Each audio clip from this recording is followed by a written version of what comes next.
میں نے دیکھا کہ مایاوتی کا چہرہ ذرا سا اتر گیا تھا۔ صاف لگتا تھا کہ اسے پاکستان میں رہ کر بھارت کے لیے جاسوسی کرنے کے عوض اچھا خاصا معاوضہ ملتا ہے، جو میرے اس ریمارک کی وجہ سے اسے ختم ہوتا نظر آنے لگا تھا۔ کہنے لگی، سر میں تو ہر ممکن کوشش کرتی ہوں کہ دلی کو بہتر سے بہتر رپورٹ بھجواؤں۔ میں نے اس کی بات کاٹتے ہوئے کہا، دلی گورنمنٹ کو پاکستان میں آئے ہوئے غیر ملکی وفود کی سرگرمیوں سے اتنی دلچسپی نہیں، ہمیں تو یہاں کے سیاسی حالات کی تازہ ترین اور اندرونی رپورٹ چاہیے۔ آخر تمہیں اتنی تنخواہ کس بات کی دی جاتی ہے؟ مایاوتی تو ایک دم بجھ سی گئی، کہنے لگی، سر آپ جیسی رپورٹیں کہیں گے میں ویسی ہی بھجواؤں گی، پلیز مجھے ایک چانس ضرور دیں۔ میں یہ معلوم کرنا چاہتا تھا کہ اس کے ساتھ خفیہ طور پر کوئی اور آدمی تو کام نہیں کر رہا جس کو اس نے دوسرے بھارتی تخریب کاروں کو بتائے بغیر اپنے ساتھ لگا رکھا ہے، کیونکہ ایک عورت اتنی زیادہ جاسوسی نہیں کر سکتی جتنی کارکردگی مجھے بھگت رام نے اس لڑکی کی بتائی تھی۔ میں نے کہا، دلی کی فیڈرل ایجنسی کا خیال ہے کہ تمہارے ساتھ کسی مرد کو بھی یہاں لگا دیا جائے اور تمہاری تنخواہ میں سے آدھی رقم کاٹ کر اسے دی جائے۔ مایاوتی نے میرے گھٹنوں پر دونوں ہاتھ رکھ دیے، کہنے لگی، پلیز سر ایسا نہ کریں، میں وعدہ کرتی ہوں کہ آئندہ سے یہاں کی سیاسی سرگرمیوں کی پوری خفیہ رپورٹ بھیجوں گی۔ میں نے اس سے براہ راست سوال پوچھا، مایاوتی مجھے سچ بتا دو، کیا تمہارے ساتھ یہاں کوئی اور مقامی آدمی یا باہر سے آیا ہوا آدمی تو کام نہیں کر رہا؟ مایاوتی نے اس کے جواب میں جو وضاحت پیش کی اس سے میں نے یہی نتیجہ نکالا کہ اس کا کوئی ساتھی نہیں ہے اور وہ اکیلی ہی اس ہوٹل میں بیٹھی پاکستان دشمن سرگرمیوں میں مصروف ہے۔ جب میری تسلی ہو گئی تو میں نے کہا، اوکے، رات ہوتے ہی بھگت رام کے کلینک پر پہنچ جانا، باقی باتیں وہاں پر ہوں گی۔ مایاوتی نے میرا ہاتھ پکڑ لیا اور بڑی ادائے خاص سے میری طرف دیکھ کر کہنے لگی، سر کیا مجھے آپ اپنی خدمت کرنے کا موقع نہیں دیں گے؟ وہ کیا خدمت کرنا چاہتی تھی یہ میں اچھی طرح جانتا تھا، لیکن اسے معلوم نہیں تھا کہ میں کس مٹی کا بنا ہوا ہوں اور میں حقیقت میں کون ہوں۔ میں نے اپنا ہاتھ چھڑاتے ہوئے کہا، اس کی ضرورت نہیں ہے، اور میں اس کے کمرے سے نکل گیا۔ میرے لیے وقت گزارنے کا یہی ایک بہترین ذریعہ تھا کہ کسی سینما ہاؤس میں بیٹھ کر فلم دیکھوں۔ چنانچہ میں صدر کے ایک سینما ہاؤس میں آ گیا۔ میٹنی شو دیکھنے کے بعد میں وہاں سے نکلا۔ شام کا وقت ہوا تھا۔ میں نے ایک ہوٹل میں آ کر چائے پی، منہ ہاتھ دھو کر کنگھی کی اور تازہ دم ہو کر اندھیرا ہونے کا انتظار کرنے لگا۔ جب شام کا اندھیرا گہرا ہو گیا تو میں رکشہ پکڑ کر اللہ یار یعنی بھگت رام کے ہومیوپیتھی کے کلینک پر آ گیا۔ میں اس کے کلینک میں ہی بیٹھ گیا۔ ڈاکٹر بھگت رام نے مجھے آنکھوں کے اشارے سے انتظار کرنے کو کہا۔ ٹھیک رات کے 8 بجے وہ کلینک بند کرنے کے لیے اٹھا اور مجھ سے کہنے لگا، سر میلا رام اور مایاوتی بھی آنے والے ہوں گے، آپ اوپر چل کر بیٹھیں گے؟ کیا آپ کی ہوٹل میں مایاوتی سے ملاقات ہو گئی تھی؟ میں نے کہا، ہاں ہو گئی تھی۔ میں کلینک سے نکلنے لگا تو اس نے کہا، پیچھے گلی میں مکان کا دروازہ ہے سر، اوپر والا کمرہ کھلا ہی ہے۔ میں پچھلی گلی کے دروازے میں سے ہو کر مکان کی دوسری منزل والے کمرے میں آ گیا۔ یہ کمرہ بھی بھگت رام کی دکان کی طرح بوسیدہ اور خستہ حال تھا۔ میں ایک کرسی پر بیٹھ کر سگریٹ پینے لگا۔ اتنے میں دروازہ کھلا اور مایاوتی اندر آ گئی۔ اس نے مسکراتے ہوئے مجھے ہاتھ جوڑ کر پرنام کیا اور میں نے اسے سخت لہجے میں کہا، مجھے ہندوؤں کی طرح ہاتھ جوڑ کر پرنام کرنے کو کس نے کہا ہے؟ یہاں تم انڈیا کی سپاہی ہو، تمہیں یہاں کے مسلمانوں کی طرح سلام کرنا چاہیے۔ وہ آئی ایم سوری کہتی ہوئی میرے سامنے والی کرسی پر بیٹھ گئی اور بڑے لگاوٹ سے بولی، سر اگر آپ آج رات کا کھانا میرے ساتھ ہوٹل میں کھائیں تو مجھے بڑی خوشی ہوگی۔ سر میں آپ کو ایک بڑی خفیہ بات بتانا چاہتی ہوں، یہ ایسی راز کی بات ہے کہ بھگت رام اور میلا رام کو بھی نہیں معلوم۔ میرے کان کھڑے ہو گئے۔ میں نے سوچا کہ اس کی دعوت قبول کر لینی چاہیے، ہو سکتا ہے پاکستان میں اسمگل کیے گئے کچھ اور بھارتی تخریب کاروں کا سراغ مل جائے۔ میں نے اس کے ہاتھ کو اپنے ہاتھ میں لے کر دباتے ہوئے انگریزی میں جواب دیا، مایاوتی میں تمہاری ڈنر کی دعوت قبول کرتا ہوں۔ وہ اتنی خوش ہوئی کہ اس نے میرا ہاتھ بے اختیار ہو کر اپنے ہونٹوں سے چوم لیا۔ میں نے بھی اپنا ہاتھ نہ کھینچا۔ میں اسے خفیہ راز معلوم کرنے کی خاطر اس سے بھرپور تعاون کرنا چاہتا تھا۔ میں نے کہا، میٹنگ ختم ہو گئی تو میں تمہیں کہوں گا کہ تم اپنے ہوٹل واپس چلی جاؤ، تم اسی وقت چلی جانا اور اپنے کمرے میں میرا انتظار کرنا۔ میں خواہ رات کے 11 بج جائیں مگر میں تمہارے پاس ڈنر کرنے اور تم سے خفیہ راز معلوم کرنے ہر حالت میں پہنچوں گا۔ مایاوتی نے اپنا چہرہ میرے کندھے کے ساتھ لگایا۔ باہر سے آدمیوں کے سیڑھیاں چڑھنے کی آوازیں آئیں۔ مایاوتی جلدی سے الگ ہو کر بیٹھ گئی۔ بھگت رام کے ساتھ میلا رام بھی تھا۔ کمرے کی جلتی بتی کی روشنی میں میں نے میلا رام کو اوپر سے نیچے تک دیکھا۔ یہ بھارتی ہندو کثرتی بدن والا بدماش ٹائپ کا آدمی تھا۔ عمر زیادہ نہیں تھی مگر چہرہ بڑا پختہ تھا۔ مجھے سلام کر کے وہ ایک طرف بیٹھ گیا۔ بھگت رام نے دروازہ بند کر دیا اور کہنے لگا، سر میں نے میلا رام کو بھی بتا دیا ہے کہ امرتسر ہیڈ کوارٹر ہمارے کام سے مطمئن نہیں ہے اور ہمیں اپنی اعلیٰ سے اعلیٰ کارکردگی دکھانی ہوگی۔ سر مجھے یقین ہے کہ آپ نے یہ باتیں مایاوتی کو بھی بتا دی ہوں گی۔ میں نے کہا، میں نے اس سے بھی بتا دیا ہے اور اب آپ کو بھی مزید بتانا چاہتا ہوں کہ آپ لوگوں کی کارکردگی سے دلی فیڈرل حکومت کی انٹیریئر منسٹری اور سینٹرل خفیہ ایجنسی کو سخت مایوسی ہوئی ہے۔ میں نے ان کے چہروں پر اس بات کا رد عمل دیکھا، سب کے چہرے لٹک گئے تھے۔ میں نے نیا سگریٹ سلگا کر کہا، لیکن دلی گورنمنٹ آپ لوگوں کو ایک چانس ضرور دینا چاہتی ہے، کیونکہ بہرحال آپ ہمارے قابل اعتماد اور تجربہ کار آدمی ہیں۔ لیکن مجھے بھارت کی حکومت نے خاص طور پر یہ ہدایت کی ہے کہ میں آپ کو بتا دوں کہ آپ کو دیا جانے والا یہ آخری موقع ہے۔ اس میں بھی اگر آپ نے اپنی بہتر کارکردگی نہ دکھائی تو پھر آپ سب کو واپس دلی بلا کر نوکریوں سے برخاست کر دیا جائے گا۔ تینوں نے باری باری مجھے یقین دلایا کہ وہ اب بہتر سے بہتر کام کریں گے۔ میلا رام کہنے لگا، سر اس جمعے کی نماز کے وقت میں جس مسجد میں موٹر سائیکل پر بیٹھ کر کلاشنکوف سے فائر کروں گا، بھگوان نے چاہا تو اس فائرنگ سے ایک بھی نمازی مسلمان بچ نہیں سکے گا۔ بھگت رام کہنے لگا، سر ہم کراچی کے سٹی اسٹیشن پر اس بار زبردست طاقت والا بم بلاسٹ کریں گے، آپ دیکھ لیں گے اتنا زبردست دھماکہ ہوگا اور اتنی ہی تباہی پھیلے گی کہ کراچی والوں نے ایسی تباہی کبھی نہیں دیکھی ہوگی۔ میں نے کہا، شاباش، ایسے دو چار کام کرو گے تو تمہارا ریکارڈ بالکل صاف ہو جائے گا اور میں بھی تمہاری سفارش کر سکوں گا۔ پھر میں نے بھگت رام سے کہا، تم لوگوں کے پاس اسلحہ بھی ناقص ہوتا ہے اور تمہارے بم بھی ٹھیک وقت پر نہیں پھٹتے، ہمیں اس قسم کی رپورٹیں بھی پہنچی ہیں، مجھے ابھی چل کر وہ بم اور اسلحہ دکھاؤ جو تم لوگ آئندہ چند دنوں میں استعمال کرنے والے ہو۔ بھگت رام بولا، اوکے سر، آپ ابھی ہمارے ساتھ چلیں، ہم نے تو شہر سے باہر یہ سارا اسلحہ ایک خفیہ مقام پر چھپا کر رکھا ہوا ہے، ہمارے ساتھ چلیں۔ میں نے مایاوتی سے کہا، مایاوتی تم بے شک واپس اپنے ہوٹل چلی جاؤ، تم سے کل ملاقات ہوگی۔ مایاوتی یس سر کہہ کر اٹھی اور خاموشی سے کمرے سے نکل گئی۔ اس کے جانے کے 5 منٹ بعد بھگت رام نے میلا رام تقریب کار سے کہا، جاؤ جا کر پرانے گیراج سے اپنی گاڑی نکال کر لے آؤ۔ وہ فوراً اٹھ کر چلا گیا۔ بھگت رام کہنے لگا، سر ہم نے اس قسم کے کاموں کے لیے ایک پرانی گاڑی رکھی ہوئی ہے، وارداتیں ہم عام طور پر موٹر سائیکل پر کرتے ہیں، اس مقصد کے لیے ہمارے پاس 2 بالکل نئے موٹر سائیکل موجود ہیں۔ 15-20 منٹ کے بعد میلا رام گاڑی لے کر آ گیا۔ ہم مکان کے عقبی دروازے سے نکل کر اندھیرے میں کھڑی گاڑی میں بیٹھ گئے اور گاڑی ایک طرف روانہ ہو گئی۔ یہ لوگ مجھے اس جگہ پر لے گئے جہاں سارا علاقہ اجاڑ اور ویران تھا۔ اندھیرے میں چھوٹی چھوٹی خشک پہاڑیاں اس طرح دکھائی دے رہی تھیں جیسے بڑے بڑے ہیبت ناک ڈائناسور بیٹھے ہوں۔ ان خشک بنجر ٹیلوں میں ایک جگہ ٹیلے کے پیچھے انہوں نے ایک کچی کوٹھڑی بنائی ہوئی تھی۔ بھگت رام نے کوٹھڑی کا تالا کھولا، اندر جا کر اس نے بیٹری سے روشن ہونے والا چھوٹا سا لیمپ جلا دیا۔ کوٹھڑی میں ہلکی ہلکی روشنی ہو گئی۔ میں نے دیکھا کہ کوٹھڑی میں دیوار کے ساتھ لکڑی کے 10-12 بکس پڑے تھے۔ ایک میز پر 15-20 کلاشنکوف، 10 دستی بم، پستول، گولیاں اور ٹائم بم رکھے ہوئے تھے۔ میں نے انہیں غور سے دیکھا۔ میلا رام کہنے لگا، سر یہ گرینیڈ بڑے زبردست ہیں، اس بار ہم مسجد میں کلاشنکوف کی فائرنگ کے ساتھ 4 گرینیڈ بھی ماریں گے۔ میں نے ایک گرینیڈ اٹھایا اور اس کا جیسے معائنہ کرنے لگا، پھر ان لوگوں کی توجہ دوسری طرف کرنے کے لیے میں نے لکڑی کے بکسوں کی طرف اشارہ کیا، ان بکسوں میں کیا ہے؟ بھگت رام اور میلا رام دونوں بھارتی دہشت گرد لکڑی کے بکسوں کے پاس چلے گئے تھے۔ میں یہی چاہتا تھا۔ میں نے اپنے ہاتھ میں پکڑا ہوا گرینیڈ جیکٹ کی جیب میں رکھ لیا اور ان کے پاس جا کر بکسوں کا معائنہ کرنے لگا۔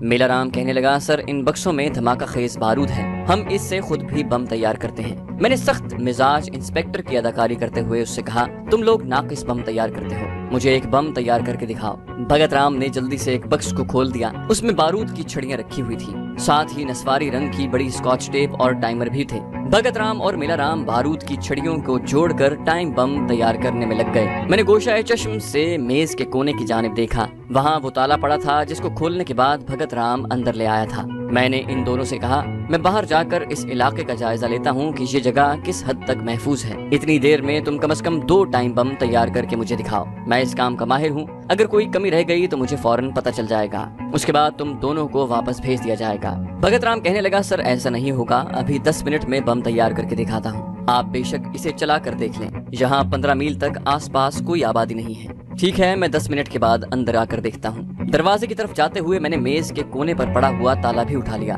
کوٹھڑی سے باہر آ کر میں نے دروازہ بند کر دیا، لیکن دروازہ بند کرنے سے پہلے میں نے جیب سے دستی بم نکال کر اس کا پن علیحدہ کر کے اسے وہیں میز پر جہاں دوسرے دستی بموں کا ڈھیر پڑا تھا رکھ دیا تھا۔ میں کوٹھڑی سے باہر نکل گیا۔ باہر نکلتے ہی میں نے دروازہ بند کر کے تالا لگایا، مگر یہ اتنی احتیاط سے کیا کہ تالا لگانے اور کنڈی لگانے کی آواز پیدا نہ ہو۔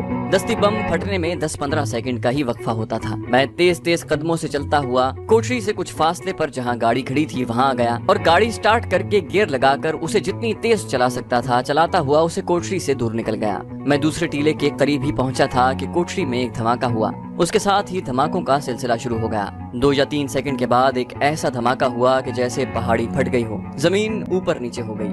میں نے گاڑی کو بالکل نہ روکا، پیچھے دیکھا تو جس پہاڑی کے دامن میں اسلحہ اور گولہ بارود والی کوٹھڑی تھی وہاں ایسے آگ لگی ہوئی تھی جیسے کوئی آتش فشاں پہاڑ پھٹ کر اگل رہا ہو۔ دونوں بھارتی تخریب کار اپنے تمام گولہ بارود سمیت اڑ گئے تھے۔ میں نے گاڑی کو کراچی کی طرف جانے والی سڑک پر ڈال دیا۔ ہم جس طرف سے گاڑی لے کر آئے تھے میں اسی راستے سے گاڑی واپس لیے جا رہا تھا۔ دور سے کراچی کی ستاروں کی طرح جھلملاتی روشنیاں نظر آ رہی تھیں۔ کراچی شہر میں داخل ہوتے ہی میں نے گاڑی کی رفتار آہستہ کر دی۔ رات زیادہ نہیں گزری تھی، کراچی کی سڑکوں پر بڑی رونق تھی، گاڑیاں وغیرہ گزر رہی تھیں۔ کراچی اتنا بڑا شہر ہے کہ اس کی سڑکوں پر ساری رات ٹریفک جاری رہتی ہے۔ میں نے اس سڑک کو پہچان لیا جو مایاوتی کے عالی شان ہوٹل کی طرف جاتی تھی۔ کوئی آدھے گھنٹے بعد میں ہوٹل پہنچ گیا۔ گاڑی میں نے پارکنگ لاٹ میں کھڑی کی، سامنے لگے آئینے میں دیکھ کر اپنے بالوں میں کنگھی پھیری اور بڑے آرام اور سکون کے ساتھ گاڑی کی چابی والی زنجیر گھماتا ہوٹل کی لابی میں آ کر سیڑھیاں چڑھنے لگا۔ مایاوتی کا کمرہ میں نے دیکھا ہوا تھا، وہ اپنے کمرے میں میرا انتظار کر رہی تھی۔ میں اس سے وہ خفیہ راز معلوم کرنے کے لیے بےتاب تھا جس کو بتانے کا اس نے مجھ سے وعدہ کیا تھا۔ مجھے پوری امید تھی کہ مایاوتی کی مدد سے پاکستان میں بھارتی تخریب کاروں کے کسی دوسرے گروہ کا پتہ چل جائے گا اور میں مایاوتی کے ساتھ اس گروہ کو بھی جہنم میں پہنچانے کے بعد ہی سری نگر کا رخ کروں گا۔ مایاوتی نے اپنے چھوٹے سے کمرے میں مجھے خوش کرنے کا سارا بندوبست کیا ہوا تھا۔ کمرے میں صرف بہت دھیمی روشنی والا ٹیبل لیمپ ہی پلنگ کے سرہانے کی جانب روشن تھا۔ فضا میں کسی غیر ملکی پرفیوم کی بڑی رومانوی خوشبو بسی ہوئی تھی۔ مایاوتی نے گلابی رنگ کا ریشمی گاؤن پہن رکھا تھا جس میں سے اس کے جسم کے خطوط نمایاں تھے۔ میرے لیے یہ خطوط بے معنی ہو چکے تھے کیونکہ میں ان خطوط کی اصل حقیقت کو جان چکا تھا کہ یہ وہ پتھر ہیں جو منزل کی طرف جانے والے راستے میں محض اس لیے پڑے ہوتے ہیں کہ مسافر کو اس کی منزل تک نہ پہنچنے دیا جائے۔ مایاوتی نے پلنگ سے اٹھ کر میرا خیر مقدم کیا اور دروازہ بند کر کے پلنگ پر سمٹ کر بیٹھ گئی۔ اس نے مجھ سے تخریب کاروں کے اسلحہ بارود کے بارے میں پوچھا جس کا میں معائنہ کرنے گیا تھا۔ میں نے کہا ٹھیک ہے مگر ان لوگوں کو ٹائم بم بنانے نہیں آتے، اسی لیے وہ دھماکے کے بعد زیادہ نقصان نہیں کرتے۔ مایاوتی کہنے لگی سر آپ کو چاہیے کہ امرتسر سے کوئی اس کام کا ماہر بلا لیں، بھگت رام اور میلا رام کو ایمونیشن کی اتنی سمجھ نہیں ہے۔ میں نے کہا یہ رپورٹ بھی میں امرتسر جا کر پیش کرنے والا ہوں، وہاں جو فیصلہ ہوگا اس پر فوراً عمل کیا جائے گا۔ میں نے مایاوتی سے براہ راست سوال کر دیا تم مجھے کوئی راز بتانے والی تھی، وہ کون سا راز ہے؟ میں تمہیں یقین دلاتا ہوں کہ میں کسی کو نہیں بتاؤں گا کہ یہ راز تم نے مجھے بتایا تھا۔ مایاوتی اٹھ کر دیوار میں لگی ہوئی الماری کے پاس گئی، اس میں سے 2 گلاس اور بوتل نکال کر اس نے میز پر رکھ دی اور انگریزی میں بولی سر پہلے تو آپ فریش ہو جائیں پھر راز کی بات ہوگی۔ میں نے کہا مایاوتی میں اس وقت ڈیوٹی پر ہوں اور جب میں ڈیوٹی پر ہوتا ہوں تو شراب کو ہاتھ نہیں لگاتا۔ میں نے مایاوتی کے گلاس میں شراب کا ایک پیگ بنا دیا۔ ہاں تم بے شک پی سکتی ہو کیونکہ تم ڈیوٹی پر نہیں ہو۔ مایاوتی مجھ سے لاڈ پیار کے موڈ میں تھی۔ میں نے اپنے رویے سے اس پر واضح کر دیا تھا کہ میں اس موڈ میں نہیں ہوں۔ میں نے سگریٹ سلگا لیا اور اسے کہا تم بے فکر ہو کر مجھے راز بتا دو، میں تمہیں ایک بار پھر یقین دلاتا ہوں کہ تمہارا نام کبھی نہیں آئے گا۔ مایاوتی نے شراب کے 2-3 گھونٹ پیے اور سگریٹ سلگانے کے بعد بولی سر آپ کو تو معلوم ہی ہوگا کہ اس علاقے میں ہمارے بھارت ورش کا ایک سندھی ہندو مرچنڈانی بھی موجود ہے جس کو دلی کی حکومت نے بڑے وسیع اختیارات دے رکھے ہیں۔ میں ہمتن گوش ہو گیا۔ وہ سگریٹ کا کش لگا رہی تھی۔ اس نے دھواں چھوڑتے ہوئے کہا سر اس میں کوئی شک نہیں کہ ہم لوگ ایک دوسرے کی سرگرمیوں سے بے خبر ہوتے ہیں۔ مرچنڈانی کے بارے میں بھگت رام اور میلا رام کو بھی علم نہیں کہ وہ ہمارے بھارت ورش کا کتنا بڑا اسپائی اس علاقے میں کام کر رہا ہے۔ پہلے مجھے بھی معلوم نہیں تھا مگر آپ جانتے ہیں کہ میں ہوٹل میڈیا میں ہوں جہاں ہر قسم کے لوگوں سے واسطہ پڑتا ہے۔ ایک بار کراچی کے ایک بازار میں 2 تخریب کاروں نے اندھا دھند فائرنگ کر کے 15-20 آدمیوں کو مار ڈالا۔ میں نے یہ خبر اخبار میں پڑھی تو خوش ہوئی کہ ہمارے پاکستان میں دہشت گردی کا کام بڑی کامیابی سے کر رہے ہیں، لیکن اخبار میں یہ بھی لکھا تھا کہ ایک دہشت گرد موقع پر پکڑا گیا تھا مگر دوسرے دہشت گرد نے موٹر سائیکل پر سے اس پر کلیشنکوف کا برسٹ مار کر اسے بھی ہلاک کر دیا تھا۔ مایاوتی نے یہ کہہ کر گلاس میں سے 1-2 گھونٹ شراب پیے اور خاموشی سے سگریٹ کے کش لگانے لگی۔ میں نے کہا تم کیا کہنا چاہتی ہو، اس میں راز کی کون سی بات ہے؟ مایاوتی میرے قریب ہو گئی، کہنے لگی سر مجھے کسی نہ کسی طرح پتہ چل گیا ہے کہ یہ واردات بھگت رام اور میلا رام کی نہیں ہے بلکہ اس کے پیچھے مرچنڈانی نام کا ایک بھارتی دہشت گرد ہے جو کراچی کی مچھلی مارکیٹ سے کچھ فاصلے پر بظاہر کمیشن ایجنٹ کا کام کرتا ہے اور اس کے پاس 2 موٹر لانچیں بھی ہیں۔ ان میں سے ایک لانچ میں وہ اسلحہ وغیرہ چھپائے رکھتا ہے،